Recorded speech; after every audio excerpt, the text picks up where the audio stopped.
तुमच्या घरामध्ये एक मोठं पिंपळाचं झाड आहे, नाही का? तुमच्या आईचं नाव अ ने सुरू होतं, बरोबर?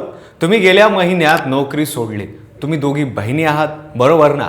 जर एखाद्या अनोळखी माणूस तुम्हाला भेटून पहिल्यांदाच 5 मिनिटात अशी अचूक माहिती सांगू लागला, तर तुम्ही काय कराल? बहुतेकांना वाटेल हा कोणी संत किंवा महापुरुष आहे. पण नाशिकमध्ये अशाच अलौकिक शक्तीच्या जोरावर लाखो रुपये लुटणारा भोंदू बाबा अशोक खरात आता पोलिसांच्या कोठडीत आहे.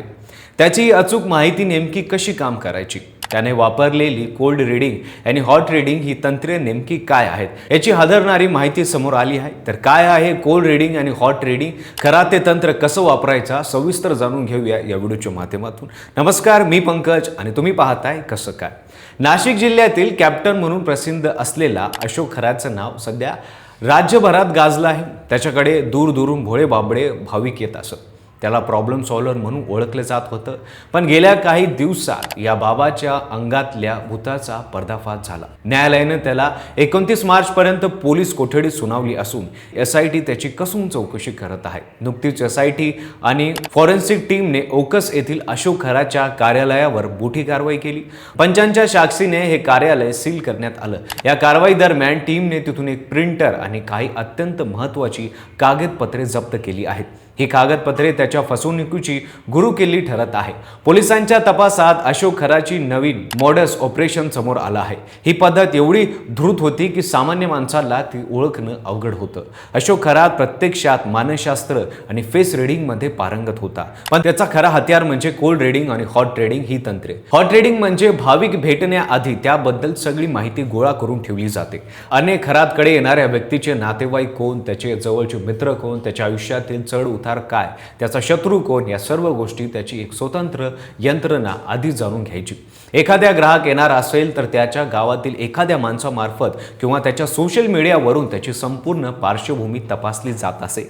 त्यानंतर जेव्हा तो माणूस बाबासमोर हजर होत असे तेव्हा बाबा त्याला त्याच्या भूतकाळातील गोष्टी सांगून हादरून टाकायचे. ही होती हॉट रीडिंगची ट्रिक. कोल्ड रीडिंग हे तंत्र त्याच्या थंड डावपेच वापरले जायचे.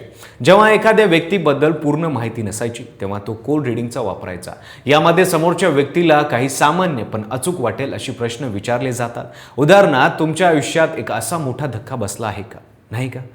बहुतेक प्रत्येकाच्या आयुष्यात कधी ना कधी धक्का बसतोच. तुमच्या घरात एखादी वृद्ध व्यक्ती आहे जिच्यामुळे तुमचं मन दुखावलं आहे.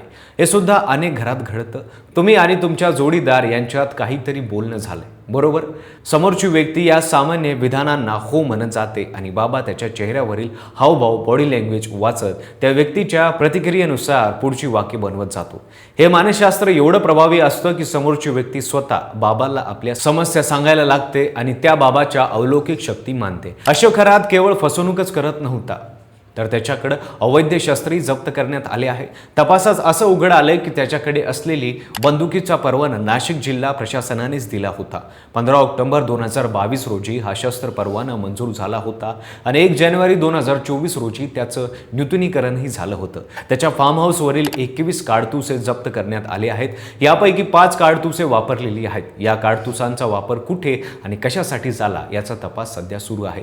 जिल्हा प्रशासनाने आता हा शस्त्र परवाना रद्द करण्याची प्रतिक्रिया सुरू केली आहे. अशोक खरात प्रकरणात आणखी एक वादळ उठलं आहे. या प्रकरणातील पीडित महिलांचे फोटो आणि व्हिडिओ सोशल मीडियावर व्हायरल केल्याच्या प्रकरणाने तिघांविरुद्ध कोपरगाव पोलीस ठाण्यात गुन्हा दाखल करण्यात आला आहे. व्हॉट्सअप ग्रुपवर हा व्हिडिओ टाकणाऱ्या राहुल शिंदे, त्याला व्हिडिओ देणाऱ्या योगेश आढाव आणि बीडच्या माजलगाव मधील संदीप गर्जे यांच्यावर हा गुन्हा ठोकण्यात आला आहे. SIT प्रमुखांनी स्पष्ट इशारा दिला आहे की पीडित महिला किंवा त्यांच्या नातेवाईकांची ओळख उघड होईल. असे मूळ किंवा AI तंत्राने तयार केलेले व्हिडिओ जर कोणी व्हायरल केले तर ग्रुप ॲडमिन सहित मेसेज फॉरवर्ड करणाऱ्यावरही कठोर कारवाई केली जाईल. अशोक खरातचं हे प्रकरण संपूर्ण महाराष्ट्रासमोर एक उदाहरण ठेवून गेलं आहे.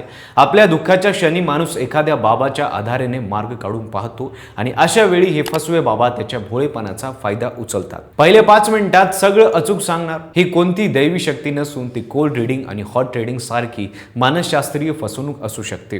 हे या प्रकरणातून स्पष्ट झाले आहे. SITची चौकशी सुरू असून येत्या काही दिवसात यापेक्षाही धक्कादायक खुलासे होण्याची शक्यता आहे. अशोक खरातच्या अटकेनंतर आता त्याच्या साथीदारांवरही कारवाईचा बडगा उगारला जाणार आहे. ही कारवाई भोंदू बाबाच्या विरोधात एक मोठी लढाई ठरत आहे. कोल्ड रीडिंग, हॉट रीडिंग याचा तुम्हाला याआधी अनुभव आला आहे का? तो काय अनुभव होता आम्हाला कमेंट करून नक्की सांगा. व्हिडिओ आवडला असेल तर लाईक करा, शेअर करा, चॅनलला सबस्क्राईब करा आणि बेल आयकॉनला दाबायला विसरू नका आणि पाहत राहा फक्त कसं काय.